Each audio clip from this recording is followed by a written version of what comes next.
Bem-vindos ao podcast Conversa Aberta com o Urologista. Meu nome é Giovanni Marchini, sou médico urologista formado pela Faculdade de Medicina da USP e serei o anfitrião desse show.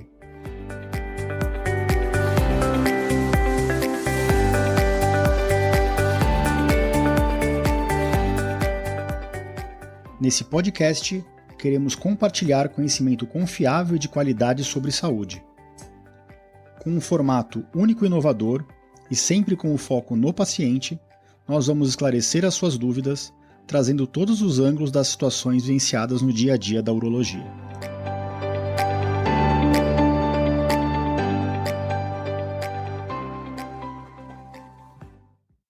Boa tarde, Dr. Giovanni, tudo bem? Meu nome é Douglas, eu gosto muito dos seus podcasts e estou com uma dúvida aqui.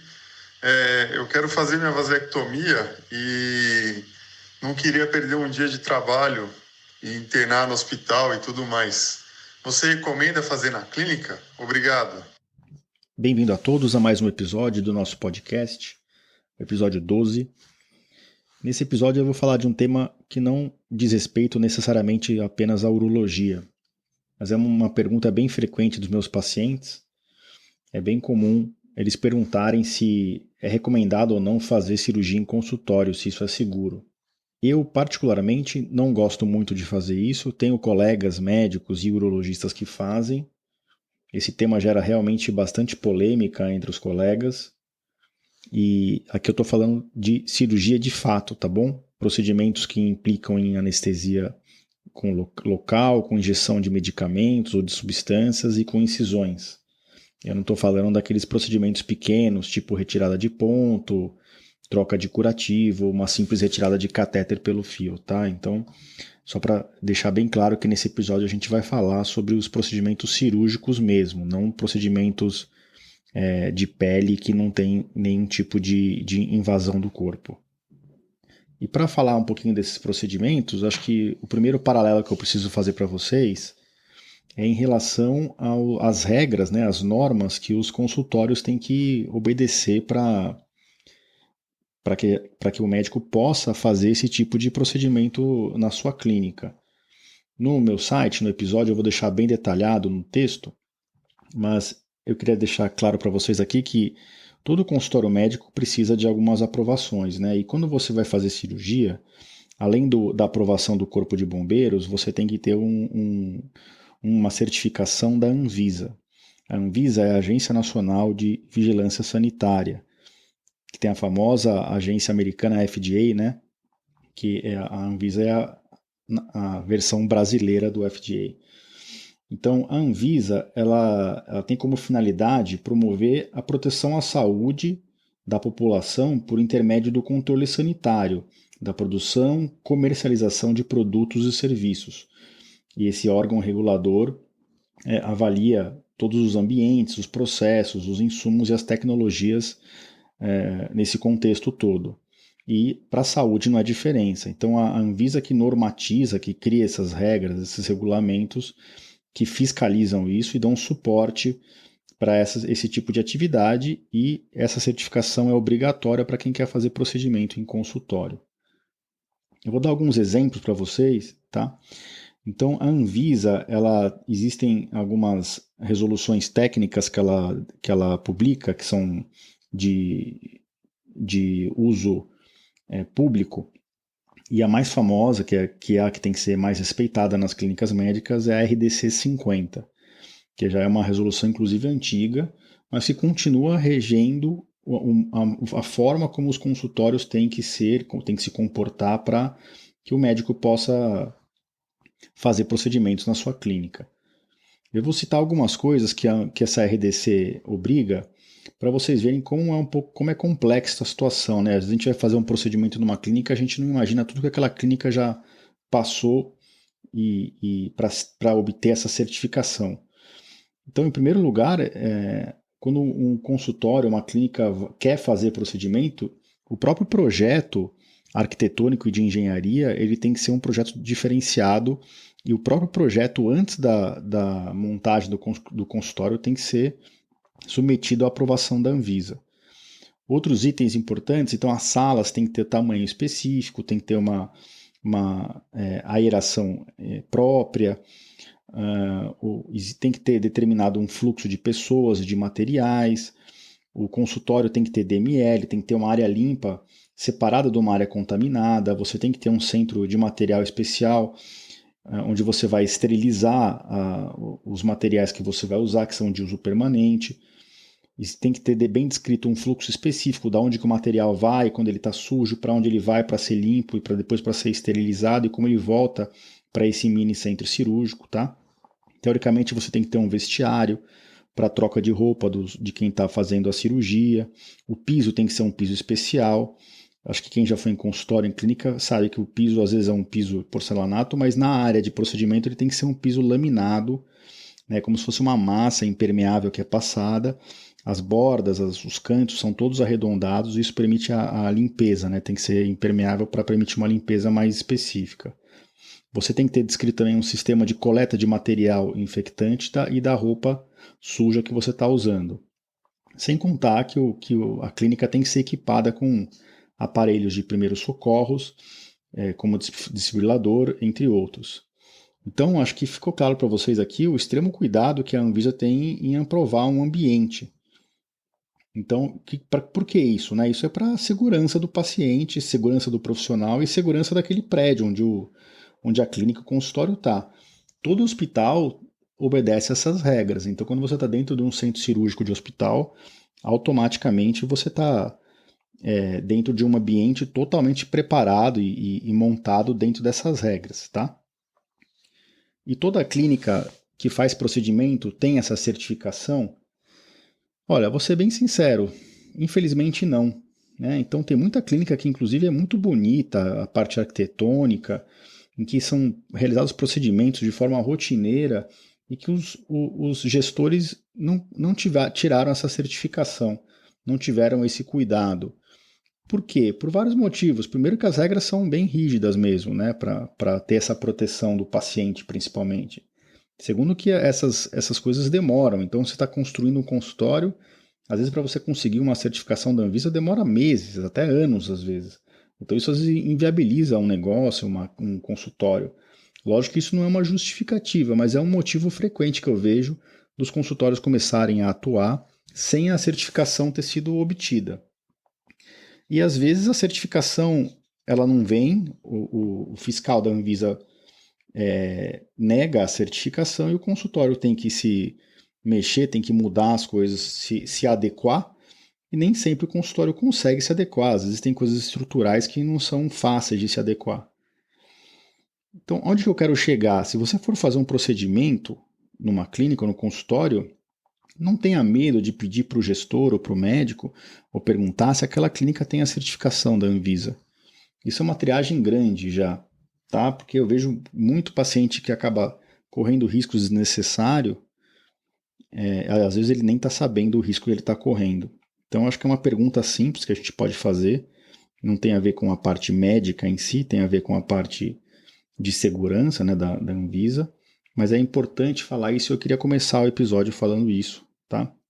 No meu consultório, por exemplo, eu não tenho essa certificação, porque desde o início eu não queria fazer procedimento no consultório. Conheço colegas que têm, que fazem procedimentos, mas mesmo com essa certificação, o procedimento no consultório ele não é isento de possíveis complicações. E é por isso que eu estou fazendo esse episódio aqui. Bom, dando continuidade, eu queria falar um pouquinho para vocês agora do meu maior medo em relação aos procedimentos em consultório. E o meu maior receio sempre é uma reação não esperada a algum medicamento que a gente possa estar colocando no paciente. E o principal, em geral, são os anestésicos locais, né? É lógico que você pode fazer procedimentos com sedação, um pouquinho mais avançados, mas a realidade hoje das cirurgias em consultório é com anestesia local. Então existem uns testes, né, de sensibilidade a medicações, alimentos que são bem conhecidos. Alguns deles são aqueles testes de cutâneos, né, o PET cutâneo, você coloca em contato com a derme do paciente a substância e observa depois de algumas horas se teve algum tipo de reação alérgica. Existem os testes em que você injeta essa substância no intradérmico do paciente para ver se vai ter alguma reação exacerbada a essa substância. E existem os testes de sangue mesmo, que você colhe do próprio paciente alguma imunoglobulina específica de algum medicamento ou alguma substância. E para que servem esses testes? Geralmente esses testes são solicitados quando a pessoa tem uma alergia e que ela quer descobrir o motivo, né? Esses testes eles não são feitos antes de cirurgias em consultório. Então, o maior receio na cirurgia de consultório é uma reação não esperada a algum medicamento. Existem dois tipos de reação, né, que eu queria falar para vocês.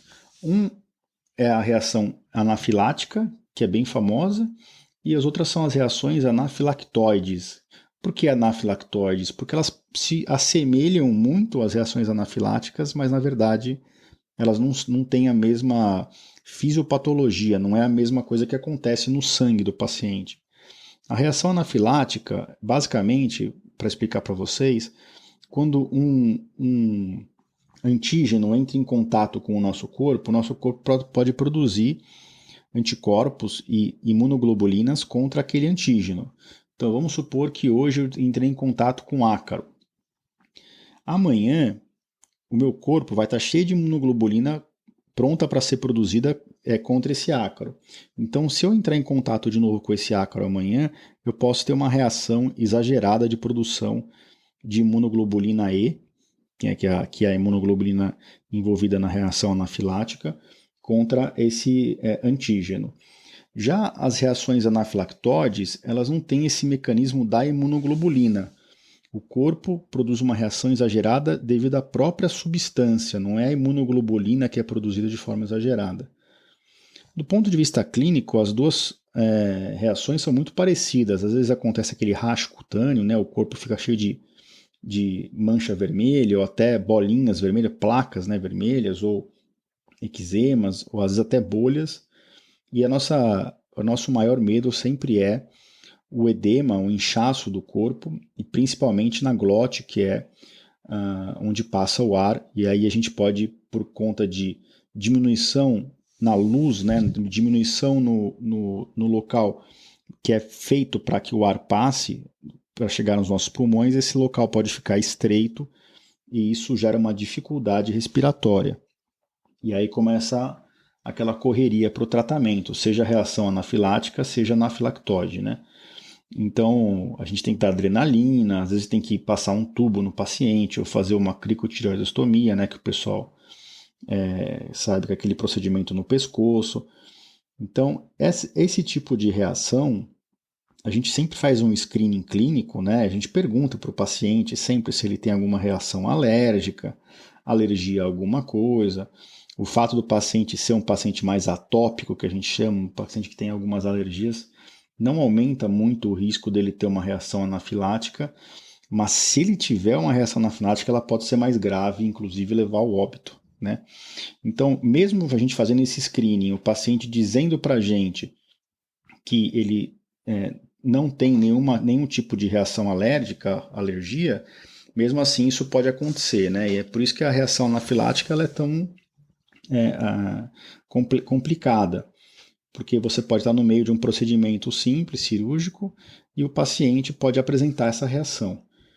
São dois cenários totalmente diferentes. Eu estou aqui no meu consultório, eu estou aplicando o anestésico local no meu paciente, e de repente ele começa a sentir uma coceira no corpo, começa a ficar com umas placas vermelhas no braço, e ele começa a ficar com dificuldade para respirar. Isso é raríssimo de acontecer, mas pode acontecer. E aí eu tenho que sair correndo para aplicar nele substâncias para controlar isso. E a mais famosa é a adrenalina, mas tem também antihistamínicos, anti-inflamatórios, e por aí vai. E isso pode ficar bem grave e bem rápido. Aí eu tenho que pegar esse paciente, chamar uma ambulância e levar ele para o hospital. Olha que situação, né? Então, um procedimento às vezes simples, tranquilo, que eu coloquei o paciente em risco de forma desnecessária. Que nem eu falei, isso é uma coisa rara de acontecer, um evento raro. Mas quando acontece, é tão grave que, a meu ver, não justifica o risco. E é por isso que eu resolvi gravar esse episódio. No meu site, no episódio 12 do podcast, nessa página, eu vou deixar um pouquinho mais em detalhes sobre tudo que eu já falei aqui, tá? Sobre as reações anafiláticas, anafilactoides, sobre a Anvisa, para que vocês possam ler lá. Eu vou deixar um material um pouco mais completo para vocês. Tá ótimo? Mas diante disso tudo que eu falei, por que então que as pessoas procuram, né, o procedimento em consultório? Será que as pessoas procuram só por procurar? Ou realmente tem pontos a favor, tem pontos atrativos? E aqui eu tenho que ceder, né? Eu tenho que falar a verdade. Existem atrativos para fazer procedimentos em consultório. Em primeiro lugar, é muito prático. O paciente chega, ele é localmente anestesiado, depois de alguns minutos do procedimento ele está liberado para ir para casa, se for tudo bem. Só trocar o curativo, então é um procedimento muito rápido. Às vezes em 2, 3 horas o paciente chega no consultório, faz o procedimento e vai para casa. Então realmente é rápido, economiza tempo, e isso evitaria uma falta no trabalho, que é uma das grandes preocupações das pessoas hoje em dia. Outro atrativo seria o custo. Realmente um procedimento em consultório, por não ter o custo hospitalar envolvido, ele é um custo menor. O médico, a clínica geralmente cobra o aluguel da sala que está sendo usada, mas esse custo em geral é muito menor do que um custo de consultório. Em terceiro lugar, e eu acho que é um dos pontos que mais leva as pessoas a procurar esse tipo de procedimento, é o próprio medo da anestesia, né? A gente fala em hospital, as pessoas já pensam em anestesia geral, sedação, hack. Eu vou fazer um episódio aqui em breve só sobre os tipos de anestesia, porque é outra pergunta bem frequente dos pacientes. Eu vou provavelmente entrevistar um anestesista que é muito próximo a mim, e ele vai esclarecer esses pontos e se tudo der certo, eu espero que ele tire esse medo que as pessoas têm, tá? Mas o terceiro ponto é esse, então praticidade, custo e medo. As pessoas têm muito medo de fazer o procedimento em hospital pelo fato da anestesia ser uma anestesia mais intensa. Quarto ponto que às vezes eu vejo as pessoas comentando é o sigilo. Fazer um procedimento em consultório implica em você evitar de expor o seu nome dentro de um hospital. A gente vê artistas, políticos que às vezes querem evitar mesmo um possível constrangimento dentro de algum hospital, ou mesmo por questões de seguro. Às vezes a pessoa quer fazer em consultório, onde as coisas ficam registradas, os procedimentos, os atos cirúrgicos ficam registrados em prontuário médico dentro do consultório, não necessariamente dentro do hospital. Então o sigilo é mais um fator que às vezes leva as pessoas a procurar isso, né? A um procedimento mais discreto, vamos dizer assim. E um quinto fator que eu vou falar aqui, que na verdade não é um fator que leva as pessoas a procurar os procedimentos em consultório, mas é um fator que, por ele existir, ele não impede as pessoas de procurar. E é o desconhecimento dos riscos, né? Acho que eu já deixei claro aqui a minha opinião e os riscos envolvidos num procedimento no consultório, mas quando a gente não conhece direito o risco de alguma coisa, de algum procedimento, de algum tipo de conduta, a gente fica mais liberal para fazer aquilo. Quando a gente sabe tudo que pode dar errado, a gente fica mais receoso. E aí a gente perde, às vezes, o ímpeto para fazer aquela coisa. Então, o desconhecimento dos riscos é um fator atrativo, né? As pessoas não sabem os riscos que elas estão correndo às vezes. Independente da clínica ter a certificação da Anvisa ou não, né? Mesmo a clínica tendo a certificação da Anvisa, o risco de uma reação anafilática, apesar de baixo, ele existe e quando acontece é sempre um evento complexo e potencialmente grave. Bom, agora que eu falei os 5 pontos a favor de fazer os procedimentos em consultório, eu vou defender o meu ponto de vista, né? Por que eu sou contra fazer e por que eu recomendo que não se faça, né? Então, esses pontos a favor eu consigo claramente, pelo menos parcialmente, rebatê-los, né? Então, em relação à praticidade, você fazer o procedimento num ambiente hospitalar não necessariamente implica em você gastar muito mais tempo do seu dia ou você perder muitos dias de trabalho, né? Comparado com o consultório. No fundo, o pós-operatório é muito parecido. Você vai sim, provavelmente gastar um pouquinho mais de tempo no hospital, mas em vez do processo todo durar 3 horas, pode durar 5, 6 horas. Realmente, será que vai fazer uma grande diferença essas 3 horas na nossa vida? Para você poder fazer o procedimento num lugar mais seguro, mais controlado? Então, acho que não existe uma falta de praticidade em fazer pequenas cirurgias dentro de ambiente hospitalar. Muito pelo contrário, é o que eu recomendo que eu faça meus pacientes, eu vejo que o grau de satisfação é muito alto. Em relação ao custo, o custo hospitalar realmente é mais alto. Mas aqui tem 2 pontos. Primeiro, quando o procedimento é feito de forma particular, o custo é mais alto, mas ele não é tão mais alto. Os hospitais que estão acostumados a trabalhar com esses pequenos procedimentos hospitalares de baixo tempo de internação, que fica apenas horas, feitos em hospital dia ou em regime ambulatorial, a maior parte dos hospitais tem pacotes particulares que são totalmente factíveis, os hospitais não cobram tão caro e às vezes até parcelam em várias vezes, então eu não consigo acreditar que o custo é um grande impedimento. Sem contar que a maioria dos pacientes hoje em dia tem operadora de saúde, tem um convênio médico e 99% desses pequenos procedimentos são autorizados pela operadora. Então, eu quero fazer uma vasectomia, uma postectomia. Já respondendo ao nosso paciente que fez a pergunta de hoje. Esse procedimento ele é coberto pelo hospital, você solicitando a internação, respeitando o prazo, é lógico que o convênio vai cobrir, né, a parte hospitalar. Então eu não vejo que o custo é muito mais alto. E o custo da equipe médica, às vezes, também é coberto pelo plano e não tem por que ser muito diferente ser feito em consultório ou em hospital. Então eu não vejo que o custo é um grande também impedimento. Bom, passando então para o terceiro ponto, né, o medo da anestesia, que nem eu falei para vocês, hoje as anestesias são muito seguras. As técnicas anestésicas avançaram em todos os tipos de técnica anestésica. Eu vou trazer aqui esse meu colega, esse meu amigo, para falar com vocês, para tranquilizar vocês, e tirar esse medo que às vezes é exagerado por conta de fatos do passado. Tá? A anestesia hoje é raríssimo a ocasião em que ela dá problema. E então eu acho que esse está longe de ser um impedimento de fazer em hospital. Eu já tive um episódio aqui no qual eu entrevistei o Bernardo, que eu fiz a vasectomia, e ele fala, para ele foi super cômodo, né? Pisca o olho, acorda, o procedimento está feito, não senti um pingo de dor, não sente nada. E por isso que o grau de satisfação com a cirurgia em hospital, com um pouquinho de sedação e anestesia local, é muito grande. Em relação ao quarto ponto, sigilo, é lógico que a exposição dentro de um hospital ela é maior do que dentro de um consultório. O paciente chega andando, ele vai fazer a internação, mas existem várias formas da gente minimizar isso. O paciente chega de carro, vai direto para a internação, vai direto para o pré-operatório. Esse, apesar de ser um fator que favorece realizar em consultório, está longe de ser um grande impedimento, né? Primeiro porque o sigilo médico é totalmente respeitado dentro de qualquer hospital, qualquer instituição hospitalar séria. Segundo que a gente consegue agilizar ao máximo a internação em alta, e em poucas horas o paciente entra no hospital, faz o procedimento e vai para casa, ele tem zero exposição. Então não consigo enxergar isso como um grande ponto contra fazer em hospital. E por último, o quinto ponto, né, que é o desconhecimento dos riscos. Eu acho que eu já deixei bem claro aqui a minha opinião.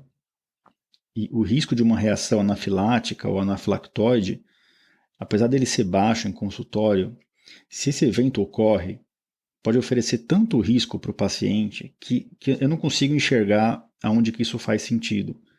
Você tentar fazer um procedimento em consultório por conta daqueles 5 pontos atrativos que eu descrevi acima, e correr esse risco que às vezes pode comprometer a sua vida. E, gente, não é brincadeira, isso também acontece dentro de clínicas, de radiologia, por exemplo, ou de endoscopia. Para vocês terem uma ideia, eu sou tão cauteloso que eu até para procedimentos que incluem sedação, por exemplo, fazer um exame de ressonância com sedação, ou fazer uma endoscopia, uma colonoscopia. Em geral, eu oriento os meus pacientes a procurar fazer dentro de ambiente hospitalar. Por melhor que os laboratórios em São Paulo são, por exemplo, mesmo os mais renomados, a estrutura não é igual a um hospital. Você ter um carrinho de parada cardiorrespiratória próximo, ter médicos em pronto-socorro próximo que podem ajudar a socorrer. Então, Se vai tudo bem em qualquer lugar, mas quando não vai tudo bem, é bom você estar num ambiente que tem total respaldo para fazer com que você supere essa situação desfavorável que você entrou sem saber nem porque você está ali. Então, para finalizar esse episódio, por tudo que eu descrevi, todos os riscos envolvidos, eu não realizo procedimentos no meu consultório. Não os procedimentos cirúrgicos, né? Tirar ponto, trocar curativo. A gente até fazer pequenas manipulações com anestesia tópica. Às vezes a gente faz também, desde que o paciente já tenha feito isso antes e não tenha tido nenhum problema. Mas fazer procedimento cirúrgico eu acho que é muito arriscado. Eu não gosto de colocar meus pacientes em risco de forma alguma. Eu vou ser bem sincero, eu já perdi pacientes já deixaram de se tratar comigo por esse motivo, e mesmo assim eu não me arrependo. Eu acho que eu tenho que me ater aos meus princípios, valores, eu não coloco ninguém em risco.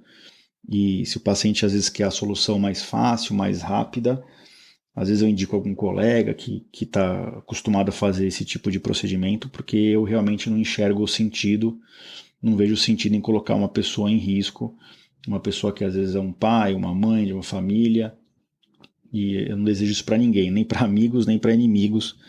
Então acho que não tem por que a gente ficar jogando com o desconhecido. Faz no hospital, é raro alguma coisa dar errado. Se der, você vai estar totalmente respaldado, você tem um colega anestesista perto de você, você tem toda a estrutura hospitalar, e se o paciente estiver numa situação ruim, você não vai se arrepender de ter levado ele para o hospital para fazer aquele procedimento, e a chance dele ter um desfecho melhor é muito alta. Bom, eu queria mais uma vez agradecer a todos que permaneceram com a gente nesse episódio até aqui. Eu espero que eu tenha trazido algum conhecimento para vocês, algum valor, explicado a minha opinião. Acho que não tem muito certo ou errado, são pontos de vista, esse é o meu ponto de vista. Expliquei para vocês de forma bem neutra os prós e os contras, e eu acho que os pontos contra são muito maiores do que os a favor para fazer esse tipo de procedimento. Como eu já disse, num dos próximos episódios, em breve, eu vou entrevistar aqui um anestesista amigo meu. Não percam esse próximo episódio. Acho que vai ser bem valoroso. É uma pessoa que eu estimo muito, que faz as minhas anestesias, inclusive, ou grande parte delas. E vai ser um prazer entrevistar ele aqui para trazer esse conhecimento para vocês. Eu queria mais uma vez agradecer ao paciente que trouxe essa pergunta. Agradecer a todos que têm nos acompanhado no podcast. Nosso podcast vem crescendo. A interação tem sido grande nas redes sociais e no próprio site, com os comentários. E eu só tenho a agradecer. Espero que vocês estejam gostando, que compartilhem essas informações para pessoas que podem fazer bom uso delas. E a gente se vê no próximo episódio. Um grande abraço a todos.